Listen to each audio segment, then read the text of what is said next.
Ya, saya kasih anonesin dulu ya. Baik. Ancaman era digital. Waduh.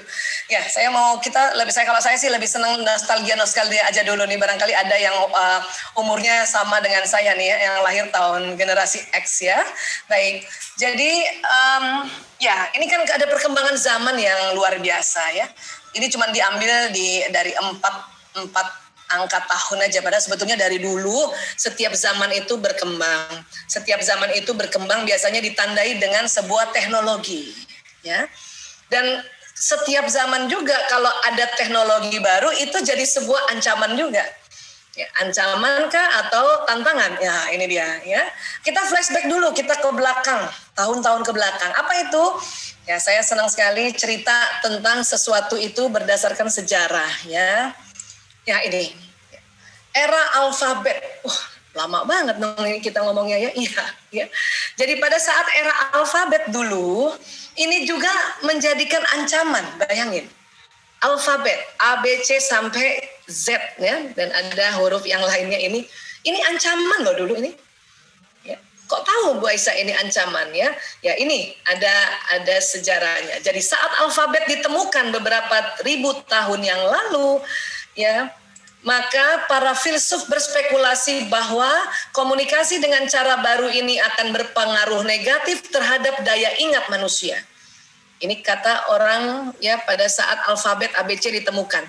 Generasi tuanya berspekulasi ini. Ya. Manusia beralih dari budaya lisan ke tulisan. Jadi dulu ini ancaman. Alfabet ini ancaman loh. Dulu ya, dulu. Bahkan ya kalau kita pernah belajar tentang Plato dalam Phaedrusnya abad keempat sebelum Masehi, Plato itu marah sama orang yang menemukan huruf ini, ya. Karena penemuan Anda ini, tulisan ya, akan menciptakan lupa di jiwa para pelajar, kata Plato. Dimarahin yang menemukan tulisannya, karena sebuah ancaman, ya. Sebab mereka tidak akan menggunakan ingatan mereka akan mempercayai huruf-huruf yang ditulis di luar dan tidak mengingat sendiri. Jadi bayangkan dulu huruf, tulisan itu ancaman. Ya, abad keempat sebelum Masehi, SM sebelum Masehi. Plato. Tapi apa yang terjadi setelah Plato belajar menulis,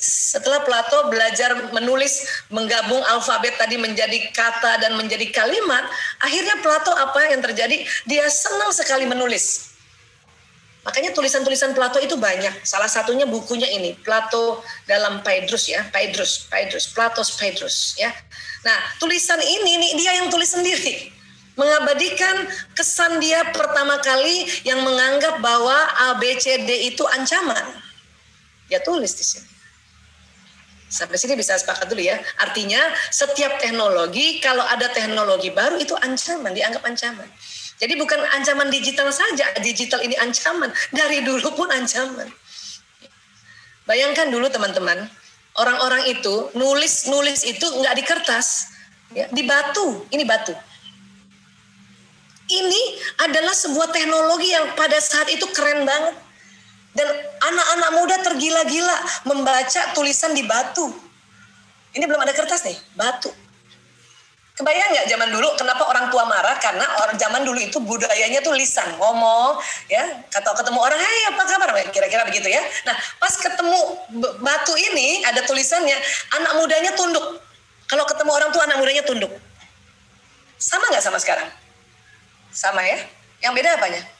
Medianya, teknologinya. Jadi zaman dulu ini keren banget tau.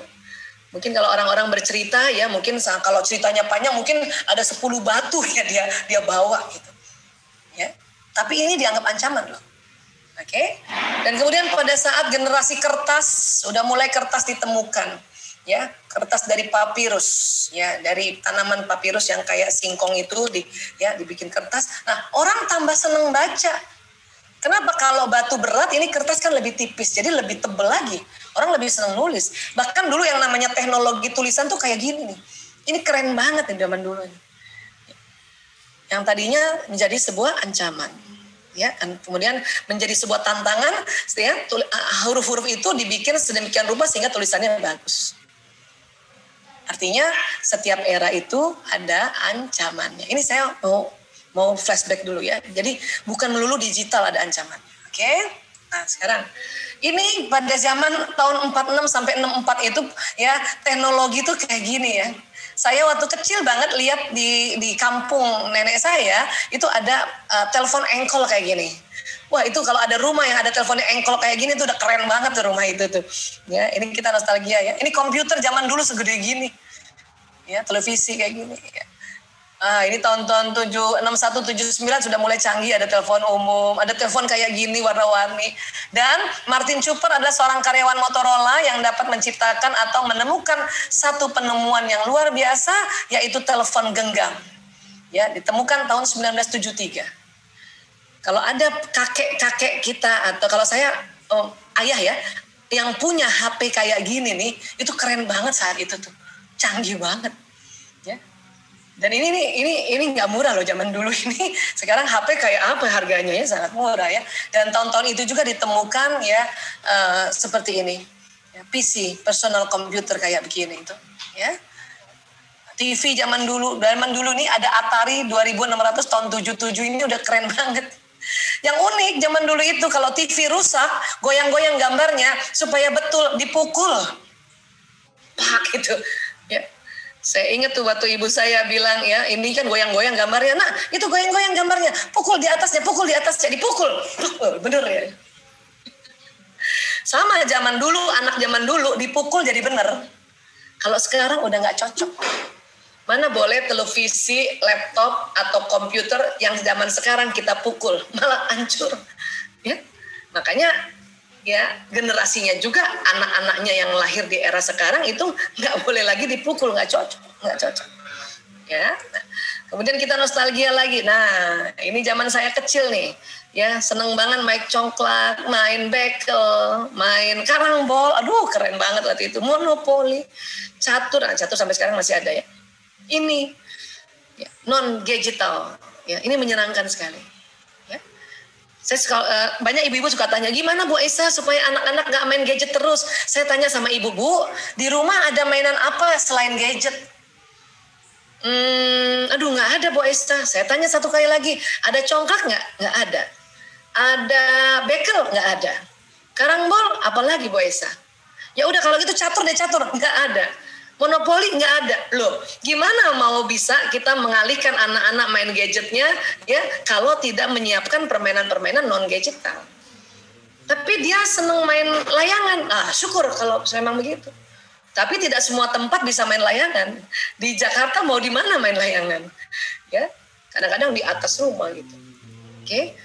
Karena di kota besar itu lahan makin kecil, itulah tempat bermain mereka anak-anak ini untuk lari-lari, loncat-loncat makin sedikit. Ya, itulah makanya dia menikmati banget gadget ini. Karena gadget itu cuma segini bentuknya. Ya, posisinya cuma duduk itu segitu doang. Makanya mereka merasa ini cocok di zaman saya. Tapi buat saya tetap kita perkenalkan permainan non-gadgetal ini. Ya. Zaman dulu nih kalau kita punya pager keren banget. Saya ingat saya waktu praktek di Rumah Sakit Sarjito di Jogja, kita pakai pager ini nih. Wih, bisa loncat lagi tidur di rumah, loncat ada pager. Ada pasien gawat, lari lagi ke rumah sakit. Ini zaman dulu. Dan nggak bisa kita tanya langsung siapa pasiennya, gimana, nggak bisa dikasih arahan, cuma dipanggil aja harus loncat. Ya. Nah inilah, dan pada zaman-zaman ini nih rasanya kalau punya komputer ini udah seneng banget, udah canggih banget. Padahal ya makin kesini makin tambah keren lagi. Ya. Terus permainan ini, game watch. Ya. Kangen pernah main game watch yang ini? Main banget ya. Kita nostalgia aja dulu ya. Ya, saya kecil ya, bukan kecil ya, SMP nih kalau nggak salah, SMP SMA ini permainan ini seru banget ya. Bahkan ada abang-abang yang nyewain kayak gini nih game watch ini. Game watch tali bisa. Iya, ini arcade, ada Pac-Man, ada Donkey Kong, mulailah kayak gini. Dan saat itu juga menyenangkan main gini. Ini usia masih kecil juga, masih SMP, SMA seneng aja. Tapi juga orang tua zaman segini aja nih udah dimarahin juga, sama aja. Ya, jangankan zaman di sini, saya main congklak aja, zaman congklak, zaman bekel aja tetap udah marah orang tua itu. Artinya apa? Jadi kalau orang tua marah sama anak mah itu udah biasa. Setiap era pun kayak gitu. Ya. Saya main congklak dimarahin. Kenapa dimarahin? Karena sampai maghrib. Main bekel dimarahin. Kenapa? Karena sampai isya. Jadi apa yang dimarahin sebetulnya oleh orang tua? Durasi waktunya. Main boleh kan? Iya boleh. Cuman durasi waktunya itu ya di era apapun pasti nih berantemnya gara-gara atau marahnya gara-gara itu. Ya. Nah zaman dulu ini saya ingat banget waktu SMP ada ekskul ngetik itu keren banget, udah gaya banget itu. Belajar ngetik 10 jari, mantep. Tapi sekarang mana ada kita pakai lagi kayak gini. Dulu aja ini sebuah ancaman loh. Ya, saya ingat juga ibu saya marah terus kalau saya ngetik aja. Padahal saya lagi ngetik bikin surat kah atau ngetik bikin cerita pendek-pendek cerpen gitu ya. Zaman dulu kan cerpen kita taruh di majalah dinding sekolah. Kita ngetik, itu pun udah dimarahin. Kenapa? Lupa waktu. Ya, karena memang kalau kita masih anak-anak itu ya pengendalian diri untuk waktu itu memang perlu belajar terus, didampingi terus gitu. Ini kita nostalgia dulu ya. Makanya perkembangan yang sekarang sangat pesat, sudah nggak bisa lagi saya nih ngikutin itu derasnya perkembangan sekarang ini. Gitu. Ya, oke. Nah, kemudian revolusi digital itu sejak tahun 1980-an dengan perubahan teknologi mekanik dan analog ke teknologi digital. Jadi ini memang berkembang. Yang disebut era digital itu tuh tahun 80-an nih, revolusi digital. Ya. Jadi kalau yang ngerti era ini dia pasti jelasinnya asik nih, ya. Buat kita ini aja dulu, sekitar ini dulu, nanti ada pendalaman dari Kang Ginanjar ya. Baik. Dan kemudian perkembangan teknologi ini menjadi masif atau menjadi sangat tersebar setelah penemuan personal komputer PC, ya. Yaitu sistem yang dirancang dan diorganisir secara otomatis untuk menerima dan menyimpan data input, ya, memprosesnya dan menghasilkan output di bawah kendali instruksi elektronik yang tersimpan di memori yang dapat memanipulasi data dengan cepat dan tepat.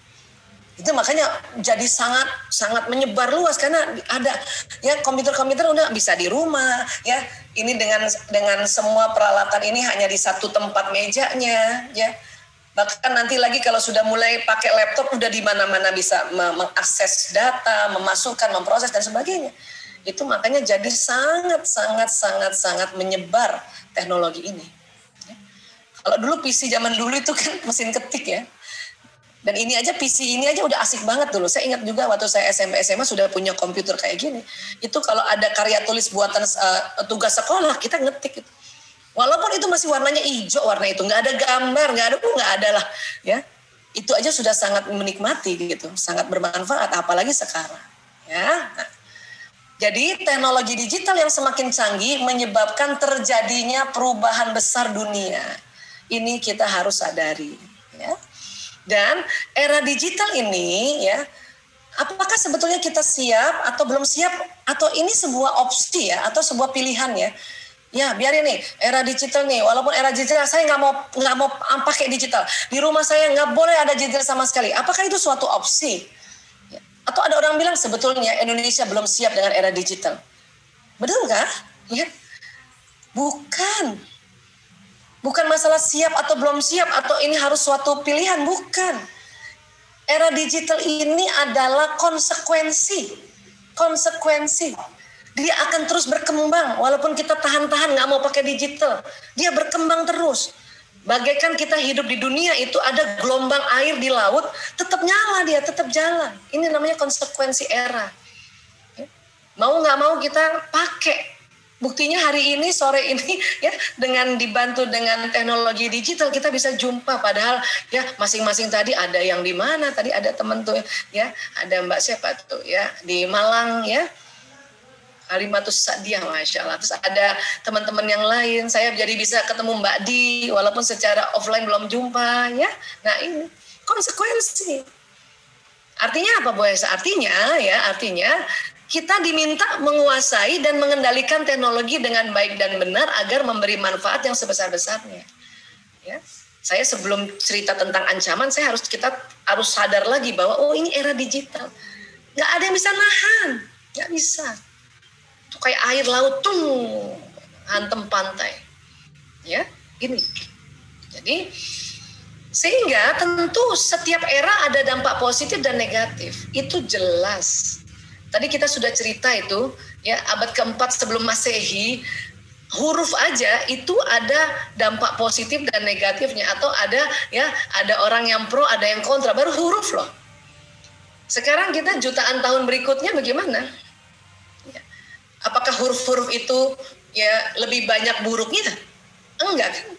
Justru karena ditemukan huruf itu, ya kita bisa merangkai kata, merangkai kalimat, ya, membuat sebuah dokumentasi pengalaman yang dulu kita tulis sehingga orang lain bisa baca dan sebagainya. Artinya huruf dampak positifnya lebih banyak kan? Tentu digital juga begitu. Tapi memang kita juga tahu, ya mesti tahu juga ini ada dampak positif dan negatif. Ya. Kalau gitu kita pelajari gitu. Kita lihat dampak positifnya dulu, apa sih era digital ini? Ini sebenarnya udah lama ya sumbernya ya, tapi saya melihat ini masih sangat relate dengan kondisi saatnya. Nah, ini UI yang meneliti ya. Apa? Lebih cepat dan lebih mudah mengakses informasi yang dibutuhkan. Ini dampak positif. Setuju? Setuju, saya mah setuju ya. Mempermudah proses dalam pekerjaan. Setuju? Apalagi pandemi ini, wah saya kebayang kalau nggak ada teknologi digital, gimana nih, udah nggak boleh keluar, harus rapat, harus juga lihat pasien, konsultasi dan sebagainya. Oke, ini dampak positif. Apalagi dampak positifnya? Muncul media berbasis digital sebagai sumber pengetahuan dan informasi.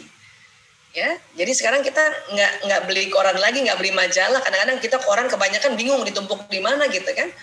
Jadi ada media berbasis digital, kita jadi tahu informasi itu. Apalagi meningkatnya SDM, sumber daya manusia, melalui pengembangan dan pemanfaatan teknologi. Jadi kita kadang nih nggak sekolah formil saja bisa belajar lewat digital ini.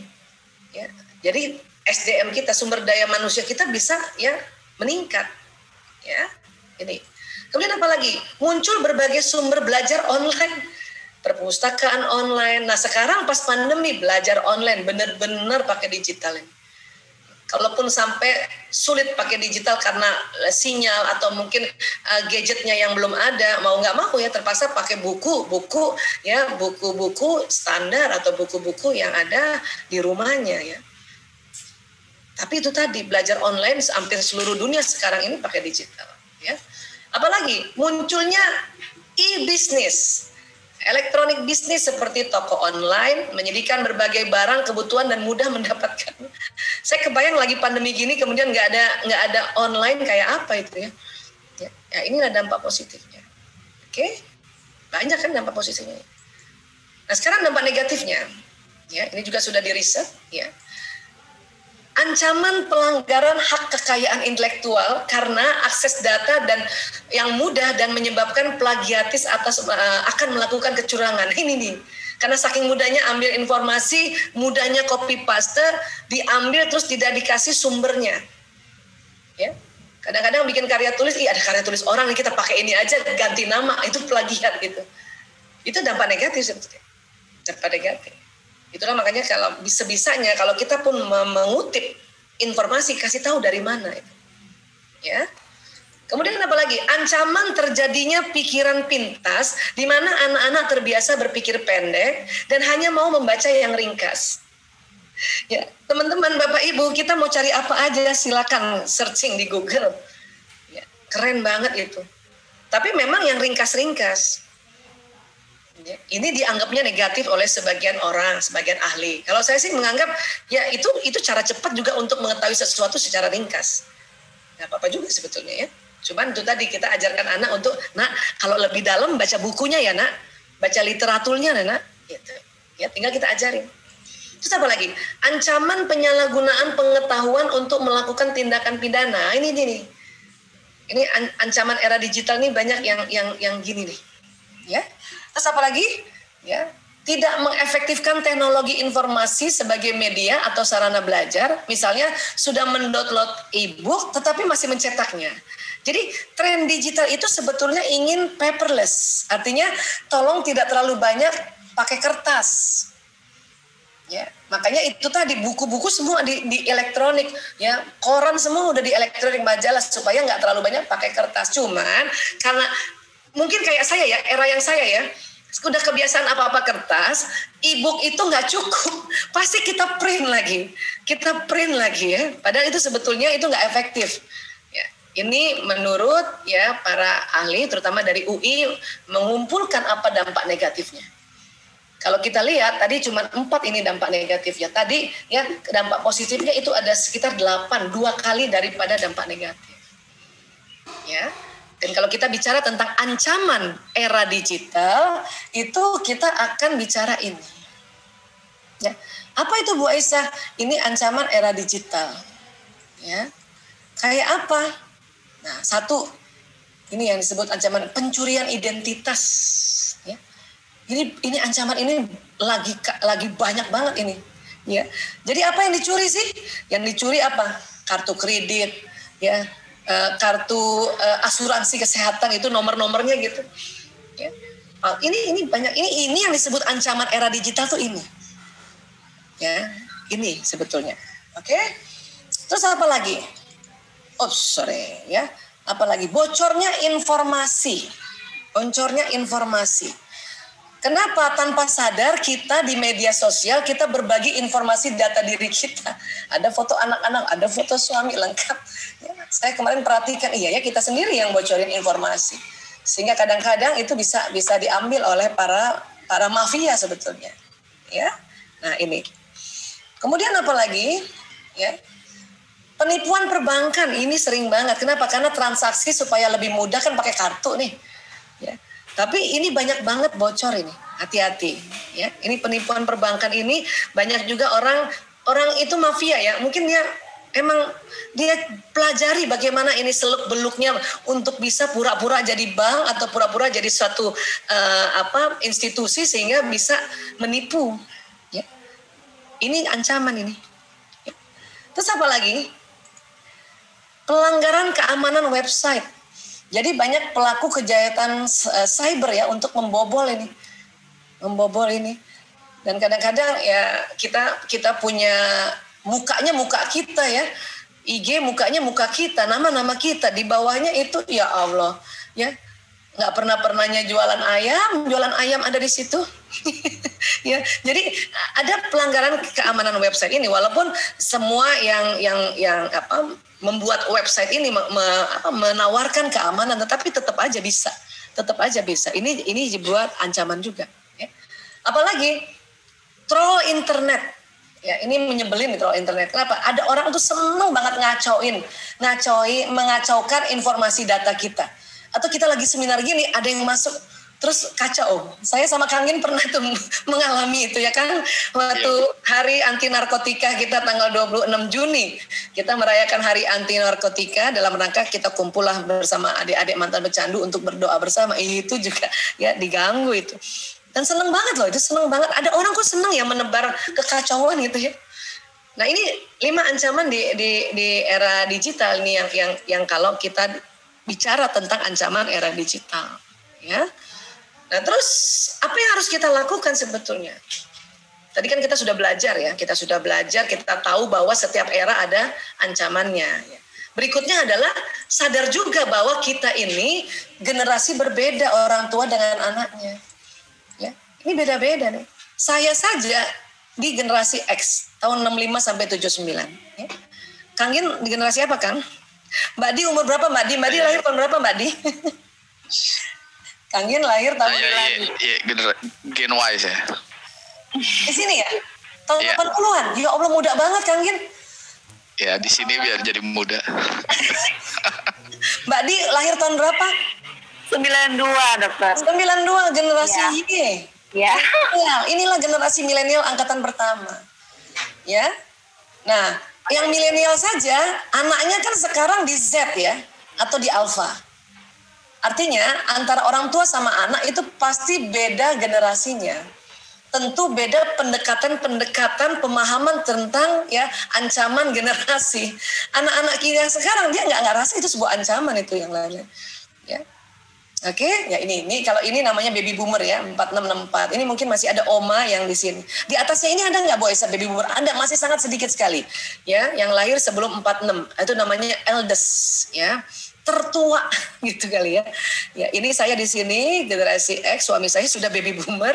Anak-anak saya yang sama Kang Gin sama Mbak di generasi milenial ada satu Mas Lanang, selebihnya di Z. Dan mungkin teman-teman yang hadir di sini adalah ibu-ibu yang generasi milenial, anaknya yang generasi alfa, yang lahirnya 2011 sampai nanti 2025. Ya, ini juga harus disadari bahwa kita memang beda generasi. Ya. Kemudian ada ciri khasnya, generasi milenial ini generasi yang lahir dan tumbuh di lingkungan serba digital. Milenial tidak bisa lepas dari perangkat mobile mereka. Milenial tumbuh dalam budaya berbagi. Ini ada satu yang unik ya. Milenial tumbuh dalam budaya berbagi. Apa maksudnya Bu Aisyah? Dia senang share, dia senang sharing. Apapun di-share lewat media sosial juga, lewat media, lewat digital juga. Makan siang ini sebelum dimakan di-share. Ya, ketemu teman di mana satu tempat di-share. Atau apapun, lagi marah, kesel, bikin di-share lewat status. Itu makanya dikenal sebagai milenial ini tumbuh dalam budaya berbagi. Apa-apa di-share. Ya. Sementara generasi X, itu budaya tertutup.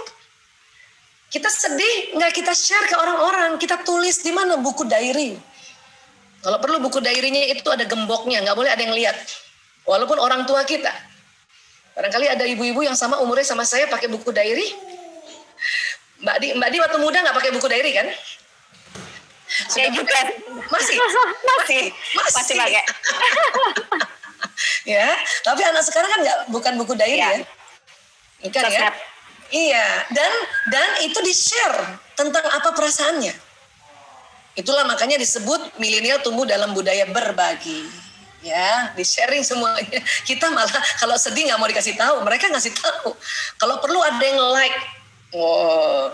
Dan kadang-kadang anak-anak sekarang itu ya gara-gara like-nya lebih sedikit, lebih banyak dislike-nya itu bisa galau loh. Ya, padahal buat saya kok galau sih? Kenapa dislike-nya lebih banyak Ibu daripada like-nya? Waduh, ya. Oh gitu ya. Iya. Saya karena beda usia, beda generasi ya memahami aja. Ya. Kemudian apa lagi? Pokoknya wanita dan pria di era milenial ini pokoknya hendaknya pandai menggunakan teknologi untuk cari ilmu ya dan meningkatkan keterampilan. Itu gunakan.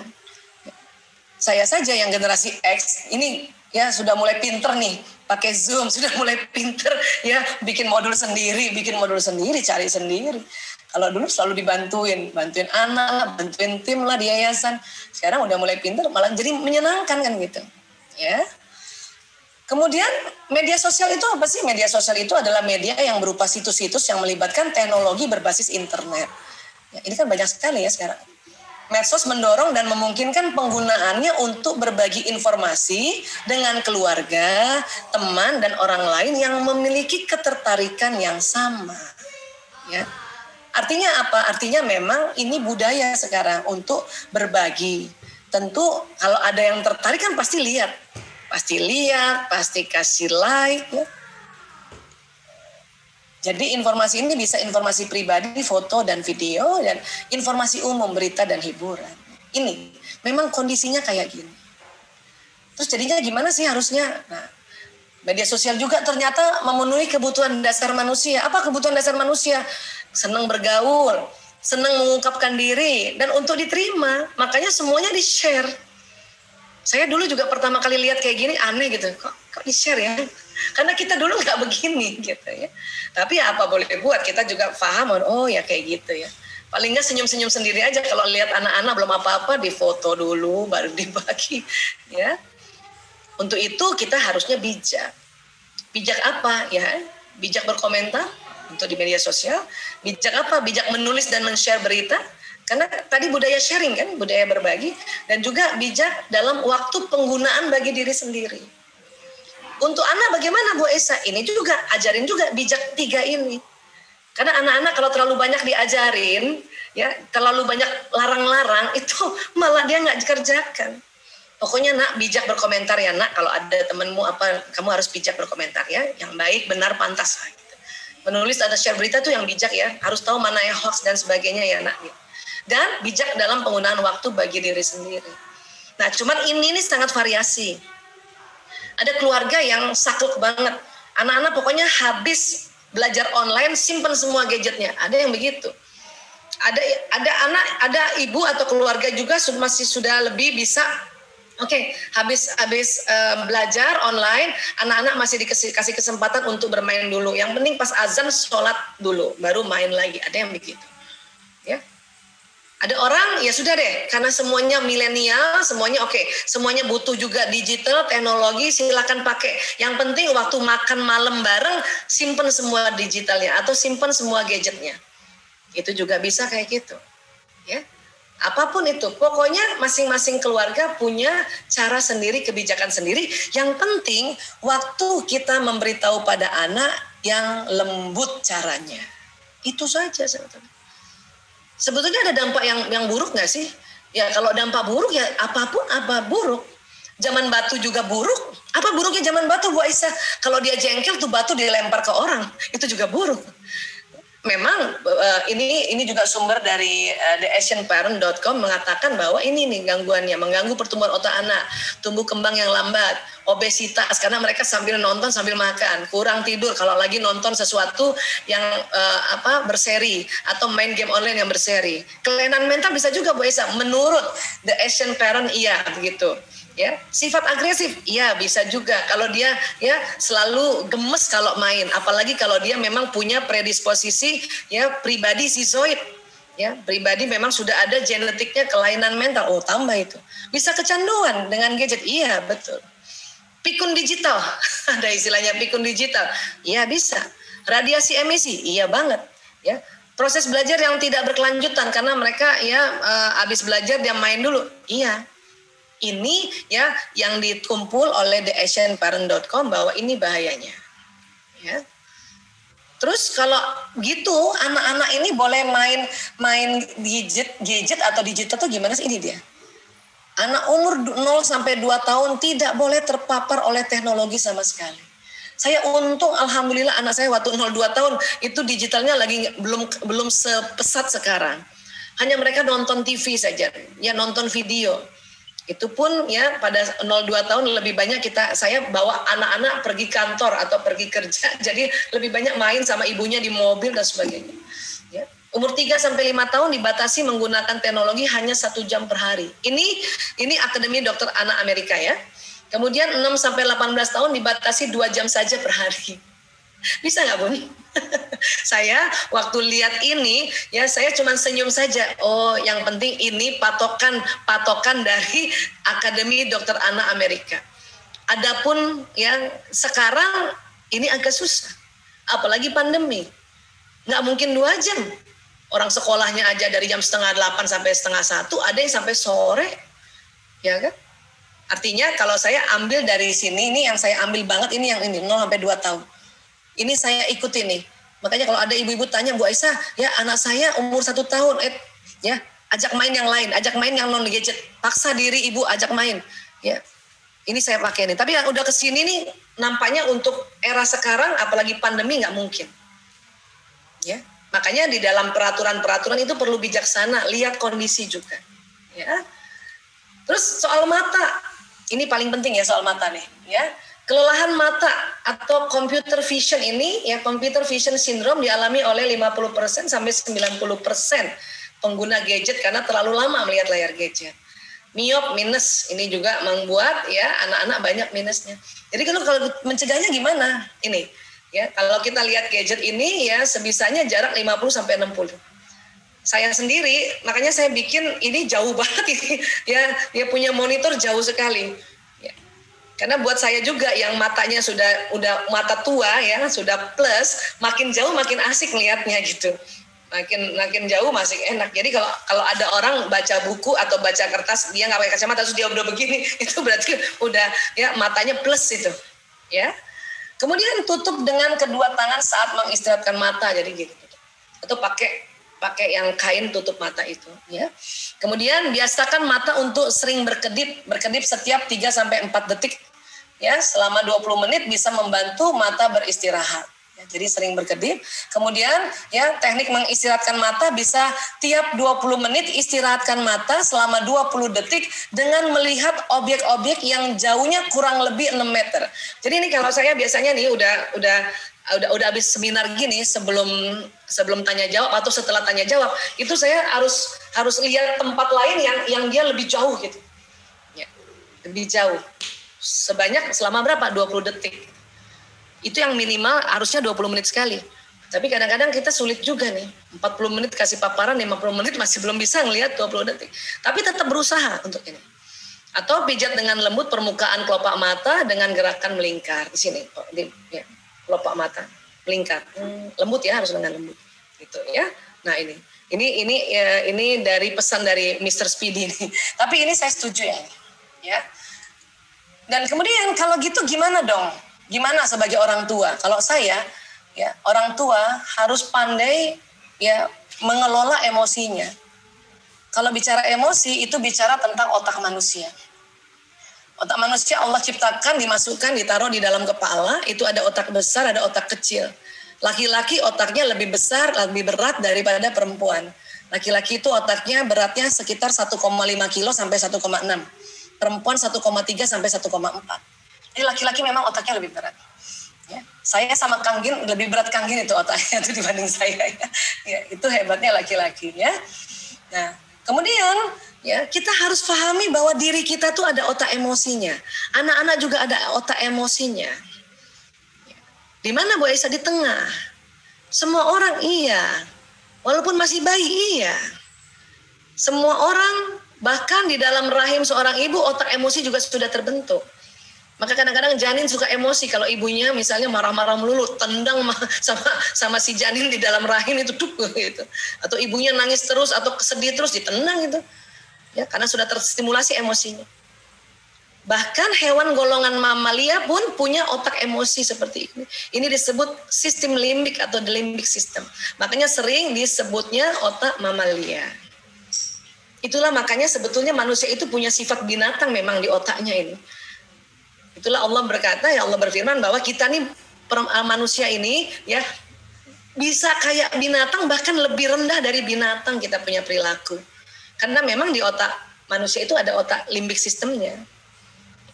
Untuk itulah makanya kalau di dalam keluarga Islam, keluarga Muslim ini ada ya diminta kita kalau ada anak lahir setelah sudah dikasih nama yang baik diminta akikah, potong kambing. Salah satu manfaat akikah itu adalah mereduce atau ya merilis atau membuat otak emosi atau otak binatang ini ya terkendali. Ya. Makanya laki-laki potong 2 kambing, perempuan 1 kambing. Kok laki-laki 2 kambing? Soalnya otak laki-laki lebih besar. Berarti kalau otak laki-laki lebih besar, otak emosinya lebih besar juga dibanding perempuan. Makanya laki-laki 2 ekor kambing. Tapi kan Bu Aisyah, ya lebih besarnya tidak 2 kali dari perempuan. Iya betul. Tapi masa mau kurban kambing, potong kambing 1 kambing seperempat kan nggak mungkin. Makanya dikasih tahu 2 kambing.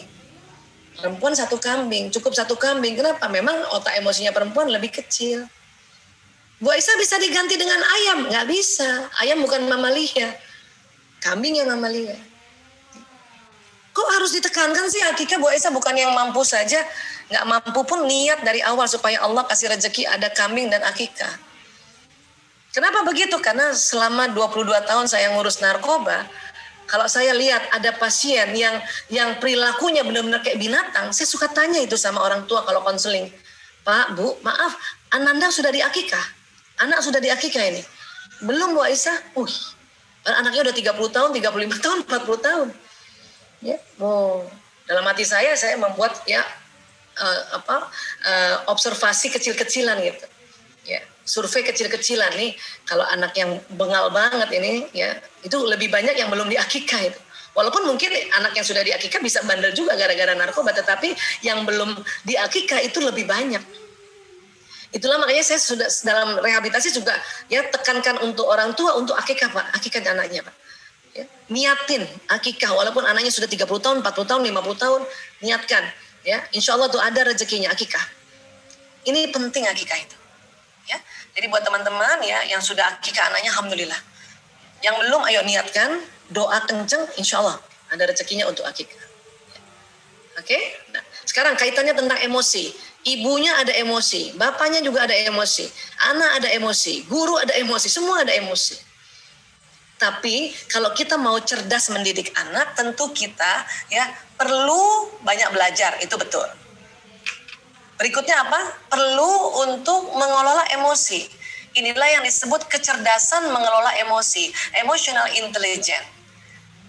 Orang yang pandai mengelola emosi, walaupun IQ-nya biasa-biasa aja, hidupnya lebih beruntung dibanding orang yang IQ-nya tinggi tapi emotional intelligence-nya ya, emotional kemampuan kecerdasan emosinya rendah. Wih, ya, itu kurang beruntung itu hidupnya.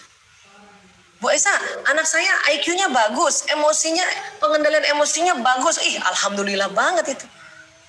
Ya, itulah makanya kecerdasan emosi pada orang tua perlu kita pelajari dan perlu kita kenali si emosi ini dan perlu kita kelola. Memangnya isinya apa nih Bu Aisyah? Isinya ini sebetulnya sebuah sistem di mana nanti bila ada rangsangan dari luar maupun dari dalam, sistem limbik ini mengeluarkan hormon-hormon. Makanya di otak kita ini ya, persis di tengah ini otak limbik atau otak mamalia. Ya, lanjutannya otak reptil. Manusia lengkap ya, ada otak mamalianya dan ada otak reptil. Reptil juga sebetulnya ada otak mamalia dan reptil ya. Nanti yang membedakan antara otak mamalia, maksud saya mamalia punya otak mamalia dan reptil. Kalau reptil hanya otak reptil saja, dia nggak punya yang di atas. Ya, nanti yang membedakan mamalia dengan manusia ini neokorteks. Ya, mohon maaf Bapak Ibu teman-teman semuanya, kalau kita bicara tentang tubuh manusia, kesepakatan internasionalnya pakai bahasa Latin. Ya. Walaupun nggak usah dihafal, tapi tahu aja lah kira-kira di mana ya di sini. Ini yang membedakan neokorteks ini yang membedakan antara binatang mamalia dengan manusia. Kita lebih tebal. Di sini nanti berbagai banyak proses program-program. Ya, di paling depan ini di belakang dahi inilah prefrontal cortex inilah tempat di mana kalau kita nasehatin anak, ajarin anak, ya itu masuknya di sini. Termasuk juga otak kita. Ini isinya itu nasihat-nasihat orang tua, ajaran-ajaran orang tua, nasihat-nasihat Bapak Ibu guru, bahkan nasihat-nasihat teman juga di sini. Termasuk juga nasihat ya ulama-ulama itu masuknya di sini. Masuknya di sini. Dari mana Bu Aisyah? Dari panca inderanya, dari mata, telinga, penghidu, ya, pengecap dan kemudian ya peraba itu masuk. Langsung ke sini? Enggak. Kemana? Batang otak dulu. Kalau batang otak tegang, ilmu nggak masuk sampai sini, cuma di sini. Makanya kalau kita ngajarin anak-anak dengan keras, kamu itu ya, kamu harus tahu tentang ancaman digital. Tapi kasar kita keras, maka batang otaknya tegang, ya itu nasihat cuma sampai di sini, nggak sampai di sini. Memangnya kalau nasihat sampai di sini, ya itu bisa bertahan Bu Aisyah? Enggak. Nasihat yang hanya sampai terekam di batang otak itu hanya bertahan 1 kali 24 jam. Jadi kalau kita marahin anak ya untuk mengerjakan sesuatu, itu berarti dia cuma ingat 1 kali 24 jam. Besok lupa lagi tuh. Kalau buang sampah di sini nak, misalnya gitu ya. Udah buang sampah di situ, misalnya gitu ya. Itu anak dengar dan memang anak ini melakukan, dia tetap buang sampah. Kenapa? Karena nanti informasi yang kita berikan lewat telinga ditangkap, ditaruh di batang otak, dia jalan ke sumsum tulang nih. Nanti sumsum tulang ini kasih kabar ke seluruh badan bahwa untuk buang sampah. Jalan juga, dia kerjain juga. Tapi hanya hari itu. Hanya hari itu. Besok dia lupa lagi balok buang sampah di situ. Kenapa? Karena memori di batang otak ini adalah short memory. 1 kali 24 jam saja. Tapi Bu Aisyah, kalau dia nggak dibentak, dia nggak jalan. Kalau dia nggak dikasarin, tuh anak nggak ngikutin. Betul Bun. Kalau dikasarin, anak bisa ngikutin. Kenapa? Karena dia jalan di sini. Tetapi percuma. Kenapa? Besok diulang lagi. Jadi bagusnya gimana Bu Aisyah? Bagusnya adalah semua nasihat pelajaran itu masuk di depan. Kenapa? Karena ini long memory. Jadi besok ibunda nggak suruh buang sampah, dia udah tahu buang sampah di situ. Jadi nggak perlu lagi dimarah-marahin. Supaya masuk ke sini, maka waktu menyampaikan pada anak-anak ya diminta batang otak rileks, otak mamalia rileks. Bagaimana caranya batang otak rileks, mamalia rileks?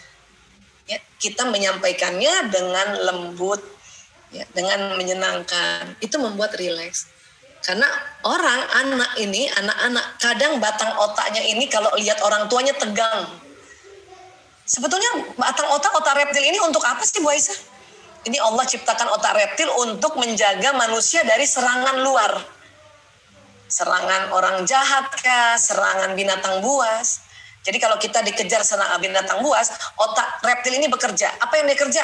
Dia suruh seluruh badan ini respon cuma 2, fight or flight, serang atau kabur. Itulah makanya kita kalau misalnya ada copet kah atau maaf ada anjing, kita fight kan, kita hush, itu kita menyerang dia, hush. Makin datang itu anjingnya, makin kita lempar itu dengan batu kan apa itu fight or flight. Kenapa? Karena ini batang otak. Ya. Tapi anak-anak ada yang otak reptilnya tegang kalau ketemu orang tuanya. Orang tua juga gitu. Batang otaknya tegang kalau ketemu anaknya.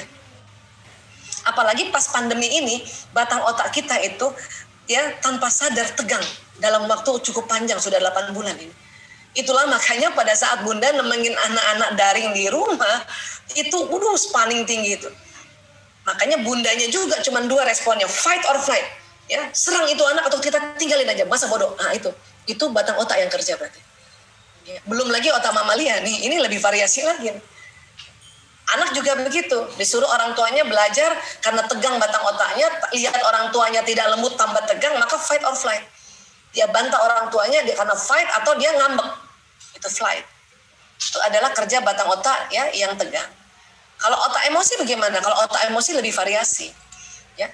Ada apa sih di situ? Ada ya emosi apati, ada emosi sedih, ada emosi takut, ada emosi rakus mau buru-buru, ada emosi marah, ada emosi sombong. Masa cuma yang negatif aja Bu Aisyah? Enggak, ada yang baik juga. Apa? Ini semangat, menerima, damai, pencerahan. Ini disebut emosi yang positif. Kalau kita gabungkan dengan ilmu hawa nafsu, ya, ini nafsunya lawamah dan amarah ini, yang jenis ini, dan dia ada di tengah otak. Tapi yang jenis ini namanya nafsu mutmainnah. Itu ada di otak kita.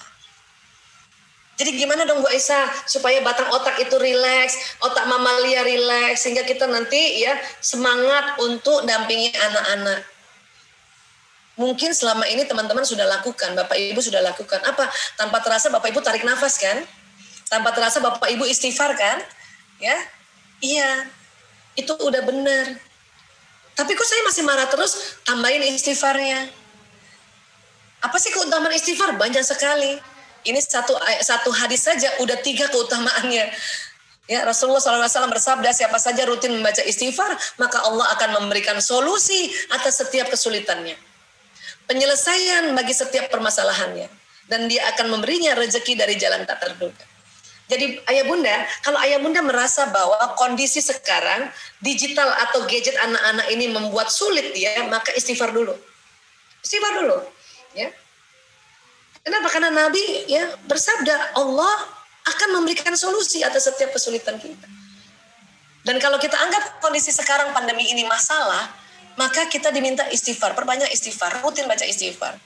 Kenapa? Karena Allah memberikan penyelesaian bagi setiap permasalahan. Dan kalau kita anggap sekarang rezeki terhambat, rezeki kesehatan, rezeki ilmu, ya, karena anak-anak nggak sekolah di sekolah yang bersama teman-temannya, rezeki uang, betul-betul uang, maka kita diminta istighfar dulu. Astagfirullahaladzim. Kalau lagi nggak punya uang, ya dompetnya dibuka, dompetnya sedikit banget, tipis banget uangnya, pantang mikir pinjam uang siapa atau minta sama siapa. Ya. Istighfar saja dulu langsung, istighfar saja. Karena kalau kita belum apa-apa, belum istighfar, sudah tanya, aduh saya pinjam sama kakak saya, belum tentu juga itu berhasil, bahkan bisa-bisa kecewa kita. Karena semua orang pasti punya alasan, ini pandemi, nggak ada dana. Iyalah. Ya. Maka istighfar ya, astagfirullahaladzim, astagfirullahaladzim. Dan kan betul-betul rezeki dari jalan dari tak terduga, datang dari jalan tak terduga. Ada yang kirim kue, alhamdulillah. Hari ini juga saya alhamdulillah ada yang kirim makanan, alhamdulillah. Ya. Ada ibu-ibu tanya sama saya, masa iya sih Bu Aisyah dengan istighfar aja kita dapat rezeki? Iya. Saya mah beriman sama Rasulullah SAW ini, ya yakin banget dan sudah dibuktikan Ya, dengan kita istighfar perbanyak dulu, maka ya ini nggak mungkin lewat, ini benar, ini janjinya Nabi. Ya, boleh nggak kita kalau misalnya kita kesel kita ucapkan ya innalillahi wa inna ilaihi rajiun, kalimat istirja, boleh banget. Ya, kita takut kita ucapkan innalillahi wa inna, iya boleh banget. Ya, boleh banget itu. Ya, apapun kita berzikir itu akan membuat emosi negatif menjadi emosi positif. Ya. Terus otak ini karena ada listrik, jadi di otak ini ada rangkaian listrik di situ. Makanya otak ini itu ada gelombangnya. Hati-hati kalau bunda atau ayah marah, kan marah ada di otak sini ya. Nggak cepat-cepat istighfar, maka marah itu bisa keluar dari otak kita menuju anak kita. Maka anak berasa apa ya nggak enak ya. Padahal tadi aku nggak apa-apa, aku tadi bangun pagi, mandi pakai seragam, kenapa perasaan aku nggak enak? Bisa jadi karena apa? Gelombang pikiran manusia atau gelombang pikiran orang tua keluar dari otak kita sampai ke anak. Dan gelombang ini membawa apapun pikiran, baik pikiran yang negatif maupun positif. Membawa emosi, baik emosi negatif sama positif. Ini makanya cepat-cepat istighfar, cepat-cepat tarik nafas, cepat-cepat zikir, astagfirullahaladzim, ya Allah, ya Allah, ya Allah, ya Allah. Supaya yang keluar ini yang baik-baik. Ya.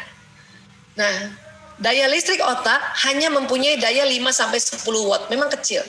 Akan tetapi ketika daya listrik ini difokuskan seperti sinar laser dia, mampu menembus rintangan yang sulit sekalipun. Mantap ya, luar biasanya sinyal di otak kita nih. Bahkan bukan hanya otak, seluruh badan, terutama jantung. Jantung frekuensinya itu lebih kencang dari otak. 5.000 kali lebih kuat dari otak. Makanya kadang kita ada namanya kontak batin. Itu jantung kita memberi pesan ke jantung-jantung yang lain itu. Ya. Jadi tubuh kita ini ada badan seluler ini. Ini biasanya kita belajar biologi, belajar IPA, ini kayak gini ya. Atau belajar kedokteran seperti saya nih, kedokteran barat, kita belajar ini. Dan tubuh manusia itu ada juga yang jenisnya badan bioplasmik. Keluar dari tubuh kita itu nur, cahaya. Atau kalau bahasa fisika, terutama fisika kuantum, ini namanya gelombang elektromagnetik. Dia keluar. Dari mana keluarnya itu Bu Aisyah? Dari otak, dari jantung, dan dari seluruh tubuh. Jantung ini lebih power. Dia 5.000 kali gelombangnya dibanding otak. Ya. Kalau dari tubuh dari mana Bu Aisyah? Dari sini, pembuluh meridian. Apa ini? Ini pori-pori. Di mana dia? Di bawah kulit. Mengeluarkan apa? Gelombang elektromagnetik. Mengeluarkan sinyal. Kalau pori-pori yang di atas kulit, ini keluarinnya garam. Kalau kita jilat asin. Ya. Nah ini yang di bawah kulit. Dia bentuknya bulat-bulat. Dan dia ada pintunya. Dan lucu tuh, pintunya itu kalau kita lihat pakai mikroskop elektron, dia berputar. Berputar ke kiri, kayak orang tawaf. Semakin bagus putarannya, semakin keluar bagus sinyalnya. Dan sinyal ini apa fungsinya? Dia membawa pesan. Pesan apa? Pesan pikiran. Pesan apa lagi? Pesan perasaan. Pesan apa lagi? Pesan emosi. Pesan apa? Pesan niat. Pesan prasangka dan pesan doa. Jadi kalau kita berdoa itu, ya, selain ya kita sudah tunduk kepala Rabbana atina fid dunya hasanah, maka pesan itu jalan ke sistem saraf. Kok jalan ke sistem saraf Bu Aisyah? Karena ini kerjanya kayak kabel listrik. Dia bawa pesan, dia jalan ke badan. Dan badan ini selalu sinyal ini keluar tanpa henti. Nah sinyal ini nanti membawa pesan doa. Dikirim doa itu ke alam semesta. Apalagi kalau doanya ini khusus kita sebut untuk si Fulan bin Fulan, untuk anakku Fulan bin Fulan, Al-Fatihah. Maka sinyal bunda, sinyal ayah menuju ke anak yang kita sebut tadi. Baru kita doa, ya Allah, saya mohon ya Allah, lindungi anakku dari segala ancaman digital. Gitu. Setelah kita tahu ciri-ciri ancaman digital kan kita bisa juga kasih tahu anak, tapi bisa juga daripada bingung-bingung dan marah terus, maka doakan. Sinyal akan sampai ke anak. Ya. Dari mana sih sinyal itu? Dari sel tubuh. Ini sel tubuh ini, seluruh tubuh ini ada triliunan. Dari bagian mananya yang sel tubuh itu keluar sinyal tadi ini, mitokondria. Dia memproses makanan. Yang mana makanannya? Yang mengandung karbohidrat. Lewat mana dia keluarnya Bu Aisyah? Ini loh, lewat pintu-pintu ini. Jadi makanan yang diproses terutama karbohidrat di mitokondria ini ya ini diolah sehingga menjadi energi untuk badan seluler, badan yang ini nih yang kita rasa, dan badan bioplasmik getaran tadi. Ya. Dan yang luar biasa adalah mitokondria ini setiap manusia mitokondrianya dari sel telur ibunya, dari ibunya. Aisyah Dahlan mitokondrianya itu dari ibu saya, Hermina Ishak. Kalau nama saya dari ayah saya, Dahlan Hussein. Tapi mitokondria saya dari ibu saya. Anak saya 5, Lanang, Prio, Kakung, Jaler, ini 4 lagi ya, dan Ragil yang bungsu, mitokondrianya dari saya. Tapi nama mereka dari nama ayahnya, semua pakai Sismadi, karena ayahnya Priyanto Sismadi, nama kakek sebetulnya. Suami saya Priyanto Sismadi, mitokondrianya dari ibunya, Ibu Zainah. Tapi nama dia ambil dari bapaknya. Begitu diatur oleh Islam. Dan ini ya penelitian biomolekuler mutakhir mengatakan mitokondria ini dari ibu. Artinya karena mitokondria ini menghasilkan energi, menghasilkan semangat, maka kalau ibu semangat, anak semangat. Dan semangat itu bukan di awal ya, semangat itu juga misalnya ibu sekarang setelah tahu bahwa oh kalau kita semangat, sekarang ibu semangat, maka anak ikut semangat nanti. Bukan bawaan harus dari awal semangat itu, bukan. Itu energi ini karena diprosesnya kan selalu ada. Ibu kan makan nasinya atau makan karbohidrat kan setiap hari kan. Maka setiap hari juga sinyal ada ya, gelombang itu ada. Tinggal kita tambah semangat. Oke? Jadi badan bioplasmik ini, gelombang elektromagnetik yang keluar dari pembuluh meridian, itu sumbernya dari mitokondria dan itu mitokondria dari ibu. Makanya sering saya jelaskan kalau berapa kali saya melakukan seminar seperti ini, saya bilang apa?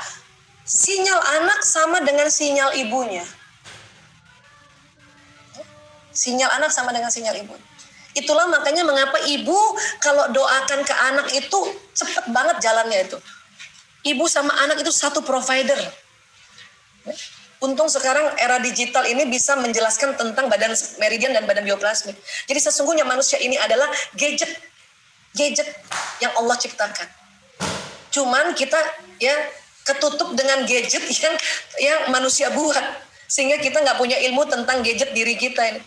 Orang tua zaman dulu belum ada gadget kayak gini, mereka bisa saling memberi informasi. Raja Samudra Pasai kasih pesan kepada raja di Ambon, ya, kasih pesan juga di Raja Mataram, itu lewat sinyal ini. Teman-teman, Bapak Ibu pernah nggak merasa gini, ya, telepon Kang Gin, belum saya telepon, dia udah telepon duluan. Itu bukan kebetulan. Itu kenapa otak saya itu waktu terlintas mau ngomong sama Kang Gin, dia udah jalan duluan. Dan sinyal ini tembus dinding kamar, tembus dinding rumah, tembus jalanan, tembus semuanya. Sebagaimana kita sekarang ini sinyal manusia yang kita pakai. Ya, teknologi Zoom ini kan sinyal manusia yang manusia buat, kan kita aja bisa ketemu. Kang Gin di mana, saya di mana, Mbak Di di mana, sahabat-sahabatku semua di mana. Ya kan? Nah, apalagi kita. Cuman kadang-kadang kita nggak ngerti bahwa kita tuh punya sinyal. Kita ya ketutup sama sinyalnya gadget. Jadi manusia tuh sinyal. Saya bilang sama anak-anak kita tuh gadget kan. Anak-anak setelah dikasih tahu gitu dia tambah merasa bahwa oh iya ya. Ya. Saya ceritakan begini, oh gitu. Makanya dia tambah apa ya, mantap kalau berdoa. Dan sinyal ini juga membawa prasangka. Makanya mengapa kalau kita diminta prasangka yang baik. Dan sinyal ini selain membawa pesan ke alam semesta, sinyal ini bisa narik, dia bisa menarik, dia narik karena dia ada magnetnya. Apa yang ditarik peristiwa, apa yang ditarik kejadian, apa yang ditarik orang, apa yang ditarik benda, yang bagaimana, seperti apa yang kamu ucapkan. Ya. Allah berfirman di hadis qudsi, aku mengikuti prasangka hambaku. Jadi kalau si hamba ini, kita ini kan hambanya Allah ya, berprasangka baik, maka keluar dia gelombangnya ke alam semesta, dia narik prasangka baik. Alam semesta ini sudah Allah kasih perintah, sunatullah. Pokoknya kalau ada orang yang berprasangka baik, ya, dia narik, segera datang itu semua benda-benda di alam semesta ini. Ya. Kalau kita berprasangka buruk, maka akan prasangka buruk itu bisa kejadian, karena kita yang tarik. Kalau kita selalu berprasangka sama anak, aduh kacau nih anak nih, pasti nanti dia kecanduan, pasti itu terjadi bisa. Jadi hati-hati bicara, terutama ibu. Ya, kita sudah tahu memang ada dampak positif negatif. Kita juga sudah sampaikan ke anak-anak, hati-hati ya. Ada ancaman era digital nih, ada 5 nih nak, yang bahaya banget sekarang karena identitas diambil dan sebagainya. Nah, hati-hati matanya ya nak. Kita udah kasih tahu kan? Nah, ini hati-hati kalau kelamaan nanti otakmu nih ada radiasi. Udah kasih tahu kan? Sudah kasih tahu kan? Selebihnya apa? Berprasangka baiklah. Berprasangka baik. Dan doakan. Ini harusnya, ya. Jadi kalau kita ambil ilustrasinya kayak gini kira-kira, ya.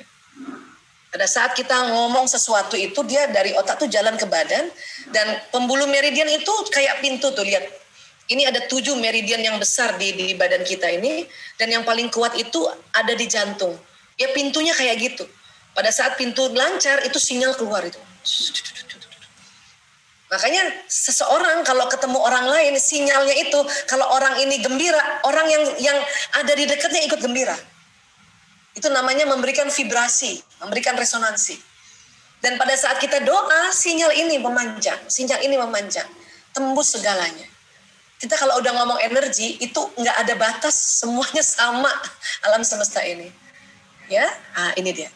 Oke. Itu yang disebut law of attraction. Saat Anda berperasaan dan berpikir tentang sesuatu, maka energi perasaan dan pikiran akan mencari mencocokkan. Jadi kalau kita berperasaan, berpikiran ya, anak kita sehat walafiat ini pergi nih, set, dia mencari yang persis apa yang kita pikirkan dan rasakan. Dan menarik hal yang serupa yang berada di alam semesta ini, dia narik dengan apa yang Anda rasakan dan pikirkan dalam kehidupan Anda. Kalau kita sudah kasih tahu anak-anak ini begini anak, ini begini, udah musyawarah, habis itu tawakal. Kenapa? Karena ya prasangka baik kita ini kita jalan di badan dan itu yang terjadi. Banyak di antara kita udah ngasih tahu anak tapi nggak percaya, nggak mungkin, pasti dia lihat video dewasa. Itu kita aneh ya. Kalau sesuatu yang negatif kita selalu pasti tambah kenceng tuh sinyalnya. Maka yang tadinya anak nggak mau lihat video dewasa karena kita yang berpikiran kayak gitu bisa terjadi. Terus gimana Bu Aisyah nih? Pikiran saya ini keluar terus yang buruk-buruk. Itu tadi tarik nafas, istighfar, ya. Sebut nama Allah. Itu cara paling cepat. Sebenarnya banyak cara-cara sebetulnya ya. Hanya cara paling umum dan paling cepat dan paling mujarab itu tadi istighfar. Ya, sebenarnya banyak banget cara-cara itu. Hanya itulah cara yang menurut saya ya kita bisa pakai. Ya, istighfar. Okay? Manusia adalah magnet dan setiap detil peristiwa yang dialaminya datang atas daya tarik undangannya sendiri. Kalau teman-teman sedih, maka nanti sedih yang teman-teman sedih itu datang loh. Takut, aduh nanti anak ini takut begini, aduh takut begini. Terus-terusan kayak gitu. Gak cepat-cepat istighfar, maka apa yang ditakutkan terjadi. Ya. Tapi kan kita wajar gak Bu Aisyah kita takut? Wajar. Orang ada limbic system. Cuman Allah ajarkan kita kalau takut, sedih, marah dan sebagainya cepat-cepat istighfar. Itu udah diajarin. Oke? Nah, jadi badan bioplasmik ini teman-teman kan keluarnya dari sini ya. Omongan kita itu, pikiran kita itu jalan di sistem saraf. Dia keluar. Kalau kita sehat walafiat selalu berpikir gitu ya. Ya Allah, insya Allah saya sehat walafiat. Terus kita mikir betul-betul bahwa kita sehat dan manfaat, sehat dan afiat. Maka itu keluar dari badan kita. Dan apa yang ditarik, maka akan ditarik sehat walafiat. Benar-benar akan ditarik hal-hal yang nanti membuat kita sehat. Kadang ada orang datang bawain madu, kadang orang datang bawain habatus sauda. Kadang kita lagi duduk-duduk terus nonton TV, TV tentang bagaimana tips menjaga kesehatan pada saat pandemi. Itu kita yang tarik. Karena kita selalu berpikir sehat walafiat. Kalau kita ini bahagia, maka ditarik ini bahagia. Ini makanya kita harus pandai memanage-nya. Pandai memanage perasaan kita, pikiran, dan emosi kita. Karena dia jalan. Termasuk ucapan ya. Terus apalagi kalau kita bersyukur, maka jalan dia tuh. Maka apa yang ditarik? Ya, nikmat. Makanya kalau saat ini ayah bunda bapak ibu anaknya sehat saat ini tidak ada apa-apa, bilang ya Allah terima kasih ya Allah, saya bersyukur ya Allah, segala puji bagimu ya Allah, anak-anak sehat ya Allah. Itu kita berpikir dan berperasaan kayak gitu, maka ini jalan tuh. maka Allah akan tambah nikmat. Ya. Anak udah baik, kita lihat udah baik, ya, nggak ngaco, nggak pakai narkoba, bersyukur Bu. Tapi dia masih main gadget, ya sudah bersyukur dulu supaya nanti dapat nikmat. Ya, soal main gadgetnya kan nanti sudah diatur tadi, tinggal kita berbaik sangka. Ya. Terus kalau kufur gimana ya? Kalau kita kufur dan terus-terusan nggak cepet-cepet istighfar, ini yang datang apa nih? Azab, ya, azab. Inilah dalam surat Ibrahim. Bismillahirrahmanirrahim. Wa ista'azzana rabbukum la in syakartum la azidannakum wa la in kafartum inna adzabi lasyadid. Ya, ini kan seringnya kita dengar ini Ibrahim ayat 7, ya. Dan ingatlah juga tak kala Tuhanmu memaklumkan, sesungguhnya jika kamu bersyukur pasti aku akan menambah nikmat kepadamu, dan jika kamu mengingkari nikmatku sesungguhnya azabku sangat pedih. Ini yang terjadi sebetulnya. Maka Bunda, kalau anak-anak ada di rumah, bersyukur dulu aja. Anak-anak sudah mau ikut belajar online, bersyukur lagi. Anak-anak kita ingatkan, nak kita sholat dulu baru main, dia mau, bersyukurlah. Ya, anak-anak mau ngobrol sama kita, bersyukurlah. Bersyukur kenapa? Nikmat itu akan datang terus karena apa? Ini janji Allah di surat Ibrahim ayat 7. Ya, jadi kira-kira seperti ini, mudah-mudahan bisa diterima. Ya, nanti kita akan lanjutkan lagi dengan kajian yang dari Kang Gin. Ya, terima kasih banyak. Seperti ini. Ya, nanti saya akan kembalikan ke Mbak Erni. Terima kasih. Mohon maaf lahir batin.